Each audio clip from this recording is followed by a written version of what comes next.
প্রিয় মাননীয় প্রধানমন্ত্রী, আপনার অপার মহিমায় আজ আমরা গর্বিত। বিগত 12 বছরে বিশ্বের প্রায় সব দেশ ঘুরে ঘুরে আজ আপনি শুধু বিশ্ব গুরুই নন বায়োলজিক্যালও। আপনাকে জিজ্ঞেস না করে বিশ্বের কোনো দেশ আজ কোনো কাজই করতে পারছে না।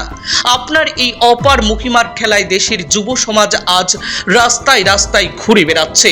টাকার রেকর্ড পতনই বলুন আর নিত্য প্রয়োজনীয় সামগ্রীর আকাশ ছোঁয়া মূল্য বৃদ্ধির কথাই বলুন, অর্ধশতকের মধ্যে সবচেয়ে বেশি বেকারত্ব বৃদ্ধি পাওয়া, ইথানল মিশ্রিত পেট্রোল, রাম মন্দিরের চাঁদা চুরি, সর্বোপরি পরীক্ষার প্রশ্নপত্র ফাঁসের ঘটনায় আপনার আশ্চর্যজনক নিরাপত্তা দেশবাসীকে সত্যি বিশ্ব গুরুর পরিবর্তে বিশ্ব গরু বানিয়ে ফেলেছে। ক্ষমতার শীর্ষে আসনে বসে কবজি ডুবিয়ে চর্যচস্য লেহপেহ ভক্ষণ করে বড় বড় ঢপবাজি মেরে একাংশ যুবককে আপনি আপনার অন্ধভক্ত বানিয়ে ফেলতে পারলেও দেশবাসী কিন্তু আজ মুখ খুলতে শুরু করেছে।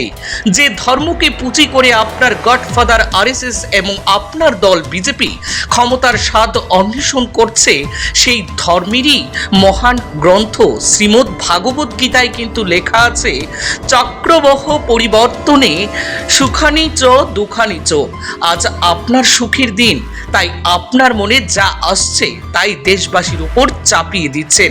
কিন্তু একটা কথা হয়তো আপনি ভুলে গেছেন, যে দেশবাসীর মধ্যে আজ আপনি যে বিষবৃক্ষ রোপণ করছেন তার বিষফল কিন্তু আপনাকেও ভোগ করতে হবে। আপনার অনৈতিক অহংকারের জন্য বিশ্ববরেণ্য ব্যক্তিত্ব সোনম ওয়াংচুক আজ মৃত্যু পদযাত্রী। আপনার পুলিশ রূপী গুন্ডা বাহিনী জোর করে সোনমজিকে হাসপাতালে নিয়ে ভর্তি করিয়ে ছাত্রদের আন্দোলনকে ধামাচাপা দিতে চাইলেও এই আন্দোলন এত সহজেই থেমে যাবে কিনা তা সময়ই বলবে।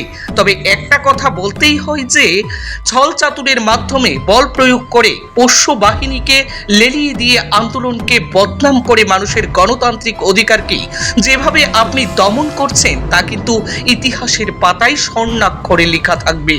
তাই এখনো সময় আছে, মানুষকে এখনো মানুষ বলে ভাবতে শিখুন, অন্যথায় ইতিহাস কিন্তু আপনাকে ক্ষমা করবে না। জয় হিন্দ।